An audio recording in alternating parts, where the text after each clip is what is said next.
አንድ ጊዜ በምሰራበት መስሪያ ቤት ተደባድቤ የስራ ማስጠንቀቂያ ሁላ ተሰጥቶኛል። ለምንድነው አንዲት ፕሮቴስታንት የሆነች እህት ያወራች ወንጌል እየተናገረች አጋጣሚ ስለ ተክለ ሃይማኖት አነሳችና ምን ተክለ ሃይማኖት በአንድ እግሩ ቢቆም ባይቆም አይነት ነገር ብላ ስትል ብድግ ብዬ ነው በጥፊ መተዋት። በጣም በእድሜ ትበልጠኛለች በጣምና ልገላት ደረስኩ። መስሪያ ቤቱ ታወከ።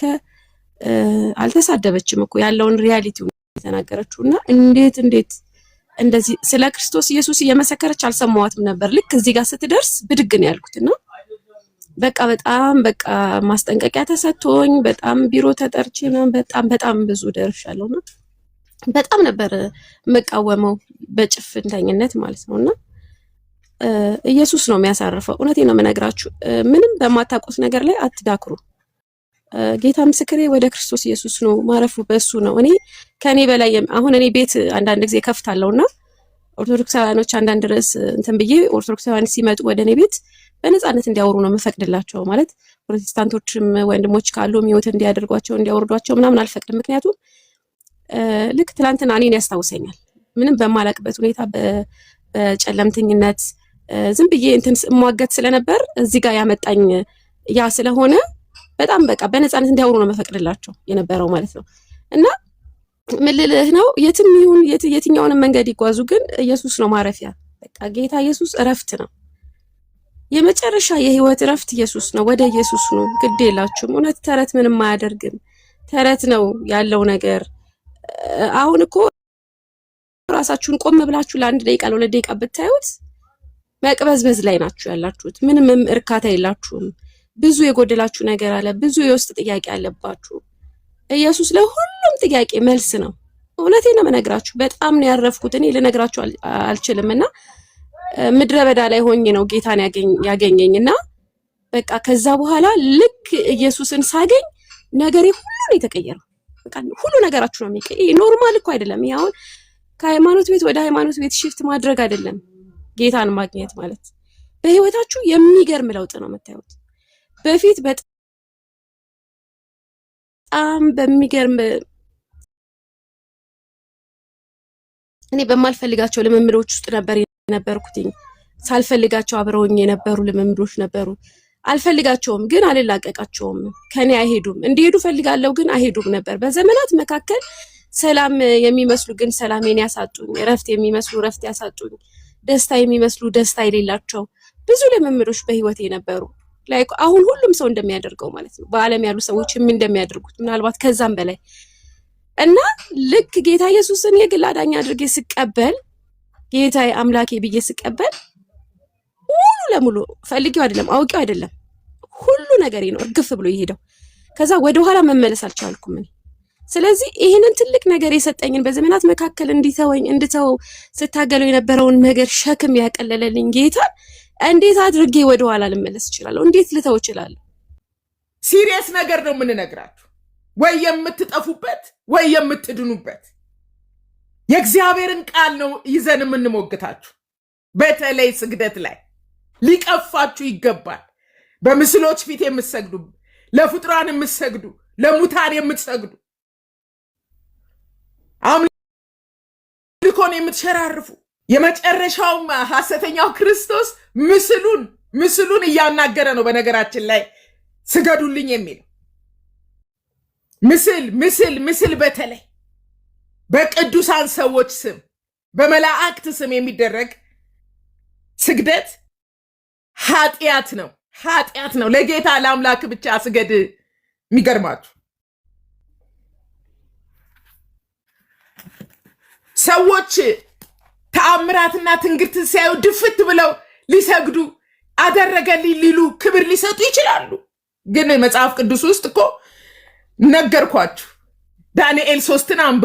ዳንኤል 3 ሲነበብ ሚካኤል ከእሳት አዳናቸው የሚለውን አይደለም የአማልክት ልጅ የሚመስል በእርግጥ አይቷል ናቡከደነጾር። ከዛ ይልቅ እሳት የተጣሉበት ጉዳይ ላይ ትኩረት አድርጉ ወገኖቼ። እንግዲህ በብሉይ ኪዳን እንኳን ዳንኤል 3 ላይ በምርኮ አሁንም በምርኮ በባርነት ያሉ በዱራ ሜዳ ላይ ያ ንጉሥ ናቡከደነጾር ምስሉን አቁሞ መለከት ሲነፋ እንዲህ ሲደረግ አሕዛብ ሁሉ ወድቀው ይስገዱ ብሎ ትእዛዝ አወጣ። ሶስቱ ግን ሲድራቅ ሚሳቅ አብድናጎም አንሰግድም፣ ላቆምከው ምስል አንሰግድም፣ እኛ ለእግዚአብሔር ነው ስገዱ የተባለ። የቱ እግዚአብሔር? መንፈስ የሆነው እግዚአብሔር የትም ቦታ የትም ሰፈር በየትም ሁኔታ ውስጥ በሁሉ ስፍራ የሚገኘውን እንጂ ዱራ ሜዳ ላይ አንተ ላቆምከው ምስል አናደርገውም። ተጸየፉት። ከየት ተማራችሁት? ይሄ ነው ወይ ሐዋርያዊ ቅብብሎሽ? እመጣለሁ ሐዋርያትም እንዳላቀበሉን፣ የሐዋርያት የእምነት መሰረት የሆነው ክርስቶስ ይሄን እንዳላቀበለ፣ አይሁዶች ደግሞ ይሄንን ፈጽሞ እንደሚጸየፉት፣ እግዚአብሔርም በእስራኤል ማህበረሰብ መካከል አንዳንድ ጣዖቶች መተው መሰዊያ ሲሰራላቸው ሲሰገድላቸው እንዴት እንደሚቆጣ ሆያ ሆዬ ሆ ሆያ ሆዬ ሆ ይቅር። ለስንቱ ጎንበስ ቀና ብላችሁ ትችላላችሁ። ላልገባችሁ ነገር እስከ መቼ ትሟገታላችሁ? ምረጡ። ኢሳያስም መንገዱን አገልግሎቱን ሊጨርስ አካባቢ እኔና ቤቴ ግን እግዚአብሔርን እናመልካለን። በቃ እግዚአብሔር ብቻ ነው የሚመለክ፣ የሚወደስ፣ የሚዘከርለት። ከየት ተማር ነው? ከየት ተማር ነው? ክርስትና በፍጹም የማይወክለው ብሉይ ኪዳን ብትፈትሹ አዲስ ኪዳን የማይወክለው ነቢያት የተሰየፉበት ጉዳይ እኮ ነው። አምልኮ ለሌላ ሲሰጥ እስራኤል ሲሸራርፍ። እንግዲህ ዛሬ ምረጡ። በተለይ በቅዱሳን ስም ጀርባ የሚሰራውን አጋንንትን ተቃውሙ። እግዚአብሔር በአምልኮ ጉዳይ አይደራደርም። እንግዲህ ከብሉይ ኪዳን መጽሐፍ አስቴርን አንብቡ። መርደኪዮስ የአስቴር አጎት ብቻውን አቋም እንደወሰደ ታውቃላችሁ። ብቻውን አቋም ወሰደ። እግዚአብሔር ቆመለት፣ አዳነው፣ አከበረው፣ በአደባባይ አከበረው። በዘላለም ዘመናችን ውስጥ ክብር የሚገባን ማነው? ክብር የምናገኘው ክብር የሚገባውን እግዚአብሔርን ብቻ ስናከብር ነው። የምን መወዛገብ ነው? እንደገና ስህተት ለማረም ተብሎ ይሄኛው አምልኮ ለእንትን ነው፣ ይሄኛው ስግደት አይሰገድም ለፍጡር። ኢሟቲ ለሆነው ለዘላለም አምላክ ብቻ ስገድ ያለው ኢየሱስ ነው። ወድቀ ብትሰግድልኝ። እንግዲህ ይጎመጃል ሰይጣን። አንዴ ምስል እያሰራ፣ አንዴ የተለያየ ነገር ጓዳ እያስቀመጠ ታውቃላችሁ። ጠንቋይ ቤትም ቅድም እህታችን ስትናገር እየተንቀጠቀጠ ሰው እየተደፋ ለሚያጓራው ለሰይጣን በግልጽም በምድራችን ላይ መሰዊያው በጌታ በኢየሱስ ስም ይፍረስ። ብሉይን ኪዳን አንብቦ አንድም ጊዜ እግዚአብሔር ነቢያትን አስነስቶ የሚገስጸው እስራኤልን እንኳን ለሌላ አማልክት ሲሰግዱ አመንዝረሻል ይላታል። እስራኤልን ማመንዘር ነው። በቅዱሳን ሰዎች ስም፣ በመላእክት ስም፣ በምስል ፊት የሚደረግ ስግደት ኃጢአት ነው። ለእናንተ ብለን ነው የምንጮኸው። ለጌታ ለአምላክ ብቻ ስገድ፣ እሱን ብቻ አምልክ ብለዋል ኢየሱስ። ወድቆ የሚሰገደው ለእግዚአብሔር ብቻ ነው። ይሄንን ላለማስተካከል፣ ይሄንን ይሄን አቋም ላለመለወጥ እኛ እንዳንለወጥ ብለን ኦርቶዶክሳውያን ብዙ ጊዜ ኪሩቤል ተቀርጸዋል፣ እንትን ተቀርጸዋል። ኖ ኖ ኖ ኖ። እሱም ቢሆን እግዚአብሔር አዞት ነው ከግራር እንጨት እግዚአብሔር ክብሩን የሚገልጥበት። መቼ ነው ታዲያ ሐዋርያትና ጌታ ኢየሱስ ክርስቶስ እዛ ጋር ተቀርጿል እዚህ ጋርም ቅረጹ ብለው ያስተማሩ? ስለሚፈርሰው እንኳን መቅደስ በግልጽ ነው ኢየሱስ ይፈርሳል ያለው። የእግዚአብሔር ልጅ ያስተማረንን ደግሞ ወደ አዲስ ኪዳን ስትመጡ ለምሳሌ ሐዋርያት ሥራ በጣም የሚገርመኝ ሐዋርያት ሥራ ምዕራፍ 10:25 ላይ ጴጥሮስ ቆርኔሌዎስ ቤት እግዚአብሔር ክርስቶስ ኢየሱስ ተገልጦለት ሄደና ቁጥር 25 ብቻ ላንብብላችሁ። ወዳጆቹን ሰብስቦ ቆርኔሌዎስ ጠበቀ ይላልና ጴጥሮስም ወደ ቤቱ በገባ ጊዜ ቆርኔሌዎስ ተቀበለው ይላል። ቅዱስ ሐዋርያ ማለት ነው እንግዲህ የጌታ ሐዋርያ ቆርኔሌዎስ ቤት ተገኘ፣ ተቀበለው፣ እግሩም ላይ ወድቆ ሰገደለት ይላል። ይሄ ቆርኔሌዎስ አሕዛብ ነው፣ በነገራችን ላይ ሮማዊ ነው። ብዙ አማልክትን ከሚያመልኩ ማህበረሰብ የመጣ ጴጥሮስ ግን በአዲስ ኪዳን ደግሞ 2 ሐዋርያትን አሳያቸዋለሁ። ጴጥሮስ ግን እኔም እንዳንተው ሰው ነኝ። ያው ስላችሁ የምታቀርቧቸው ሰዎች እንደዛው ነው በህይወት ቢኖሩ የሚሏችሁ። እንዳንተው ሰው ነኝ ማለት ለሰው አይሰገድም። በቃ ለቅዱሳን ሰዎች ከሆኑ አይሰገዱም። ሰው ካልሆኑ አምላክ ከሆኑ ብቻ። ከታች ብትጽፉ የጌታ ልጆች ደስ ይለኛል። ሐዋርያት ሥራ ምዕራፍ 10 ቁጥር 25 ሊሳሳት ሲል ቆርኔሌዎስ ማነው ጴጥሮስ ልክ ይሄ ታላቅ የእግዚአብሔር ሰው ሲገባ መላእክትን አይቷል፣ ተናግሮታል። አዎ ምዕራፍ 10 ጀምራችሁ ቁጥር 1 ጀምራችሁ ብታነቡ ቆርኔሌዎስ የሆነ ነገር በርቶለታል። ወንጌል ከጴጥሮስ መስማት ነበረበት።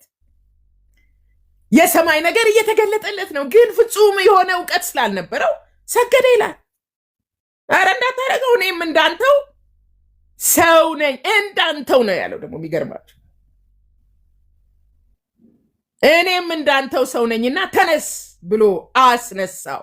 ተነሱ በቅዱሳን ስም በሐዋርያት ስም፣ በተለይ ደግሞ መጽሐፍ ቅዱስ በማያውቃቸው በጣም ቁጥራቸው ብዙ ያው ኤርምያስ እየገለጡ እየተደነቅን ያለን።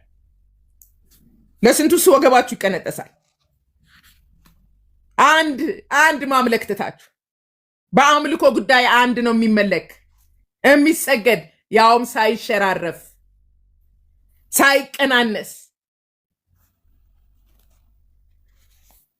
ሐዋርያት ሥራ ላይም ታውቃላችሁ፣ ሐዋርያት ተአምራት ሲያደርጉ ሰዎች አማልክት በመካከላቸው ተገለጡ ኖ ኖ ኖ ብለው እነ ጳውሎስ እነ ጴጥሮስ ልብሳቸውን ነበር የሚቀዱት። ሰው ይደነግጣል።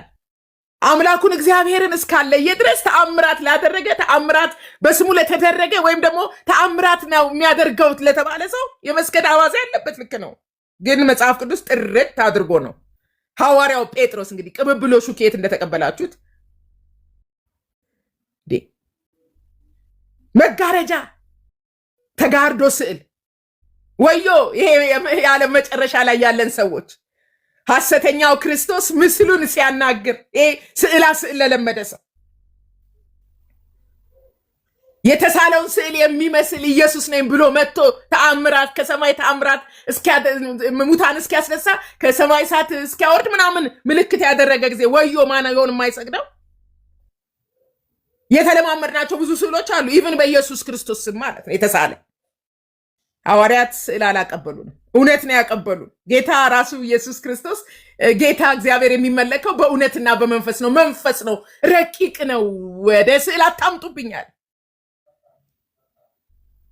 የትኛውም ስዕል ፊት የምትሰግዱ ሰዎች ይኸው እግዚአብሔር እኛን አስነስቶላቸዋል።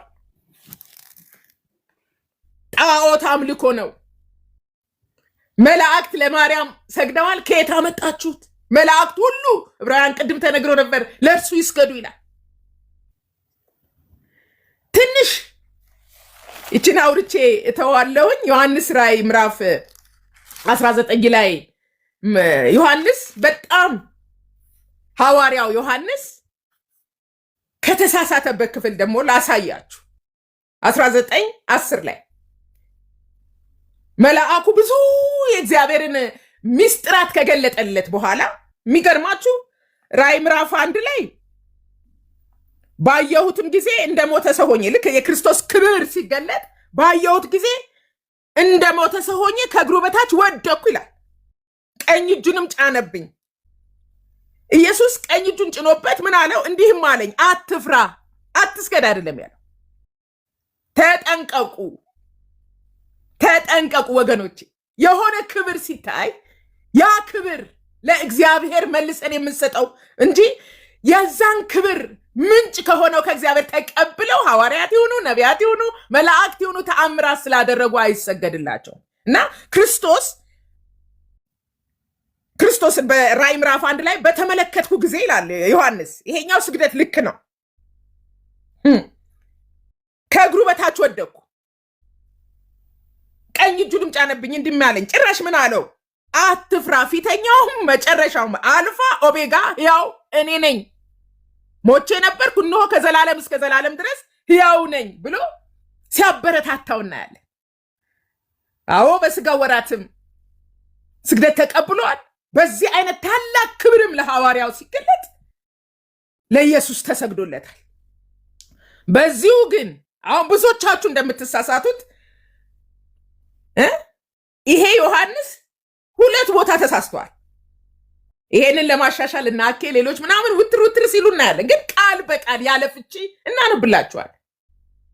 ትድኑ እንደሆነ ታመልጡ እንደሆነ አምልጡ። ይሄ ለኢየሱስ የሰገደ ሐዋርያ ሰው ስለሆነ ኮንፊውዝድ የሆነ ይመስለኛል። ምዕራፍ 19 ቁጥር 10 ላይ እኔም ልሰግድለት ይሄ ስለ በጉ ሰርግራት የሰማይን ትዕይንት ታላቅ ክብር ካሳየው በኋላ ይሄንን ላሳየው መልአክ ቁጥር 10 ላይ 19:10 ላይ እኔም ልሰግድለት በእግሩ ስር ተደፋው ይላል። ከዛሬ ጀምሮ በጌታ በኢየሱስ ስም በመላእክት እግር ስር በመላእክት ስም በሚደረግ ነገር ከመደፋት እግዚአብሔር ይጠብቃችሁ። እድለኞች ናችሁ። ይሄን እውነት ዝርክርክ አድርጎ የሚያስተምር ትውልድ ስለተነሳ እናንተ ስለማታውቁት ትሰግዳላችኋል። እኛ ስለምናውቀው እንደ አንድ አይሁዳዊ ኢየሱስ ወገኔ እኔም ልሰግድለት በእግሩ ስር ተደፋሁ እኮ ነው የሚለው። እርሱ ግን ዮሐንስ እኮ ነው ሐዋርያ ማነው ዮሐንስ ተሳሳተ እኮ ነው የሚለው መጽሐፍ ቅዱስ፣ እኔ አይደለሁ። ለኢየሱስ የሰገደው ሐዋርያ እኔም ልሰግድለት በእግሩ ስር ተደፋው፣ እርሱ ግን ተው። ደስ አይልም? ልክ ጴጥሮስ እንዳለ ይኸውላችሁ ቅዱሳን ሰዎች ተው ይላል። ቅዱሳን ሰዎች ብቻ መሰላችሁ? መላእክቶች አቤት በኢትዮጵያ እነ ገብርኤል በገብርኤል ስም በሚካኤል ስም ምናምን የሚደረገውን ቢቀበሉ ኖሮ ዛሬ እንደ ሳጥናኤል እንደ ዲያብሎስ በተጣሉ ነበር። ዞር ብለውም አያዩዋችሁም። በነገራችን ላይ አይሰሙም። የምታደርሱት ስለት የምታደርጉትን ክብር አይቀበሉም። ክብር ለሚገባው ክብርን በመስጠት 1000 ጊዜ 1000 እልፍ ጊዜ አእላፋት 24ቱ ሽማግሌዎችና 4ቱ ልዩ ፍጥራን ከሚያመልኩት ጎራ ሆነው እነሱ እግዚአብሔርን በማክበር የታደሉ ናቸው። ክብሩን ቢነኩ ግን ያውቋታል። እና ወገኖቼ ዮሐንስ ሊሰግድ በእግሩ ስር ተደፋው፣ እሱ ግን ተው፣ ይህን እንዳታደርግ እኔም ከአንተና የኢየሱስ ምስክር ከያዙት ወንድሞች ጋር አይገርም? መጽሐፍ ቅዱስ እንዲገለጥ ነው። አገልጋይ ነኝ ባሪያ ነኝ አለና ልክ ኢየሱስ እንደተናገረው ለእግዚአብሔር ስገድ ብላችሁ ታች ጻፉ ቅዱሳን። ለእግዚአብሔር ብቻ ስገድ። ክብር ለእግዚአብሔር ብቻ ነው። ስግደት አምልኮ ለእግዚአብሔር ብቻ ነው። ውዳሴ፣ ቅኔ፣ መዝሙር ለእግዚአብሔር ብቻ ነው። ራእይ 4 እና 5 ማየት ትችላላችሁ። በዙፋኑ ለተቀመጠውና ለበጉ ስግደትን እንዴት አድርገው በእውነት በሰማይ ሰማያት መላእክቱ ልዩ ፍጥረት ሁሉ እንዴት እንደሚያመልከው አምልኮ ለጌታ ብቻ መሆን እንዳለበት ራእይ 4 እና 5 ማጥናት ትችላላችሁ። ለእግዚአብሔር ብቻ ስገዱ፣ ሳይረፍድ ሳይጨልም ሞት ሳይቀድምህ ክብር ለሚገባው ለእግዚአብሔር ክብር አምጣ እያልን ነው። ክርስቲያን ነኝ ካል ሳትሸራርፍ ሳትቆነጣጠር በፍጹም ነፍስ በፍጹም ኃይል በፍጹም ሐሳብ የሚለው ጌታ አምላክህን ውደድ፣ እሱም ብቻ አምልክ። ዋው! ስግደት ለእግዚአብሔር ብቻ ብለን ጮኸን መናፍቅ ከተባል እናንተ ብል ትባሉ እና ለእግዚአብሔር ብቻ ስገድ የኢየሱስ ምስክር የትንቢት መንፈስ ነው ይላልና መልሶ እንኳን እንደገና አሁን መልሶ ምዕራፍ 22:8 ላይ እነዚህ ነገሮች የሰማውና ያየው እኔ ዮሐንስ ነኝ ይልና እነዚህ ነገሮች በሰማው ባየው ጊዜ እነዚህ ነገሮች ላሳየኝ ፐርፐዝሊ ነው የተጻፈው መልአክ ልሰግድ። እንግዲህ የመጨረሻው መጽሐፍ ነው ራእይ። እንግዲህ የመጨረሻ ትእዛዝ የስግደት ክሊር የሆነበት የመጨረሻው መደምደሚያ የመጽሐፍ ቅዱስ ዘውድ የሚባለው ራእይ ምዕራፍ 22 መጨረሻ ላይ ዮሐንስን እንግዲህ እኔና እናንተን እግዚአብሔር ሊያስጠነቅቀን መልሶ ሲሰግድ ኖ ኖ ኖ ኖ ነው ያለው። እነዚህ ነገሮች በሰማው ባየው ጊዜ እነዚህ ነገሮች ላሳየኝ እሱ ነው እኮ የጻፈልን። መልአክ ልሰግድ ለመልአክ ልሰግድ በእግሩ ስር ተደፎ እርሱ ግን ተው ይህን እንዳታደርግ እኔ ከአንተና ከወንድሞች ከነቢያት እንዲሁም የዚህን መጽሐፍ ቃል ከሚጠብቁት ሁሉ ጋር ከሁላችን ጋር አገልጋይ ነኝ፣ ባሪያ ነኝ። ለእግዚአብሔር ስገድ። ይሄን የሚሞግት ካለ ይግባ። ለእግዚአብሔር ስገድ። የሆነ ሰው ሰግዷል፣ የሆነ ሰው ሰግዳለች። ተሳስተዋል ከሰገዱ ለፍጥረት እና የራእይ መጽሐፍ መጨረሻ ላይ ዮሐንስ እንግዲህ ትልቁ ሐዋርያ ለሁለተኛ ጊዜ ሊሰግድ ሲል በቃ እንዳታደርገው ነው። ስግደት አምልኮ ለጌታ ብቻ ሲሪየስ ጉዳይ ነው። የምንቀሰፍበት ከእግዚአብሔር ፊት የምንጠፋበት ጉዳይ ነው። ዲያብሎስ ከእግዚአብሔር ከአምላክ ፊት እንደጠፋ እንዳንጠፋ እግዚአብሔርን በፍጹም ነፍስ በፍጹም ሐሳብ በፍጹም ነፍሳችን ወደን እሱን ብቻ አምልከን ተሳክቶልን ወደ እግዚአብሔር መንግስት ሄደን ከእልፍ አእላፋት ቅዱሳን ጋር ከ24ቱ ሽማግሌዎች ጋር እንድንሰግድ ፊቱን እያየን እንድንሰግድ ወንጌል ጥሪ ያደርግልናል። ይሄ የአይሁድም ትምህርት አይደለም፣ የሐዋርያትም ትምህርት አይደለም፣ የዮሐንስም ትምህርት አይደለም፣ የብሉይ ኪዳንም አይደለም፣ የአዲስ ኪዳንም ትምህርት አይደለም። ስግደት ለፍጡራን ፍጡራን ከተባለ ሁሉ ፍጡር ነው። ከእግዚአብሔር ውጭ ማንም ፈጣሪ የለም። ፈጣሪ ከተባለ ሌላው ፍጡር ነው። ለፍጡር አትስገዱ፣ አታመቻምቹ ለመስገድ። እንስተካከል፣ አናስተካከል አምልኳችንን፣ እንሻሻል፣ አናሻሽለው፣ እንለወጥ፣ አንለውጠው ቃሉን።